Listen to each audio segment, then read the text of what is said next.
Yo, salut les louloutes, c'est Locan pour Locan.fr et aujourd'hui j'espère que vous êtes motivés parce qu'on va faire une vidéo super rapide pour vous parler de Beamer qui est le logiciel qui va me servir dorénavant à balancer mes films sur l'Apple TV qui est juste ici.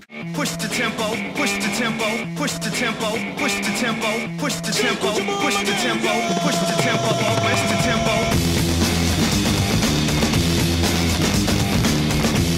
Alors pourquoi prendre un logiciel pour encoder des vidéos, pour envoyer des vidéos sur l'Apple TV alors que on peut les encoder avec Handbrake? Je vous ai parlé de Subblur hier sur le site et en fait il y a toujours un souci, c'est chiant, il faut toujours tout reconvertir pour l'Apple TV. C'est là qu'intervient Beamer puisqu'il convertit tout ça à la volée, poum, et il envoie le fichier tel que l'Apple TV peut le lire. On va faire un exemple tout con que je vais vous montrer, évidemment j'ai testé ça pas mal de fois ce matin. On est donc ici sur le petit iMac et j'ai Beamer ici. Donc l'interface est super simple, il y a juste une zone de drag and drop. Je prends un épisode en MKV comme vous le voyez de The Big Bang Theory que je viens de télécharger, c'est du 1080p à 1,56 Go le fichier, donc un truc assez gros. Je balance ça dessus, poum, et là automatiquement, j'aurais dû filmer de plus large, mais ça va vraiment super vite. Hop, mon épisode arrive dessus et il est converti à la volée par Beamer qui envoie automatiquement l'épisode dessus.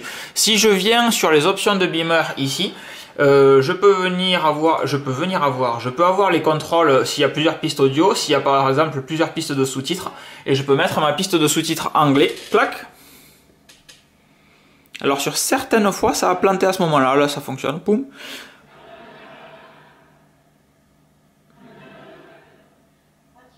Et voilà, donc on voit bien mon petit sous-titre qui apparaît sans aucun problème. Alors ça me change juste la vie.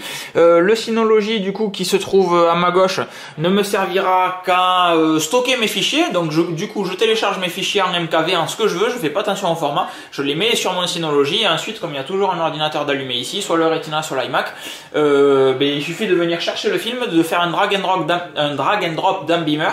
Le fichier est automatiquement envoyé sur l'Apple TV que j'ai relié en RJ45 maintenant alors qu'avant je passais en Wi-Fi pour des soucis de stabilité, et les contrôles avec la télécommande fonctionnent toujours, c'est-à-dire qu'au lieu d'aller dans contrôle en haut de votre barre des menus, vous restez appuyé sur le bouton central de votre Apple TV. Vous avez également accès aux sous-titres s'il y en a, aux différentes langues, aux différents chapitres, etc. Donc ça fonctionne vraiment comme c'est censé fonctionner. Le logiciel coûte une quinzaine d'euros si vous l'achetez en euros.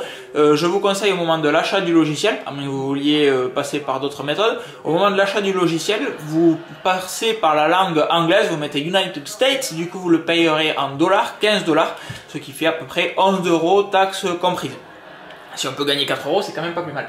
Et puis voilà, et je vous laisse, c'était une vidéo toute simple, je fais un petit article en dessous pour vous expliquer rapidement comment ça fonctionne, et un grand merci à Santi qui avait parlé de cet article sur le blog il y a presque un an de ça, et comme j'avais pas d'Apple TV, ça m'avait pas marqué plus que ça, mais la solution était déjà présente, et en plus sur mon nom de domaine. Donc bon, c'était Locan pour Locan.fr, je vous dis à très vite, ciao. Push the tempo, push the tempo, push the tempo, push the tempo.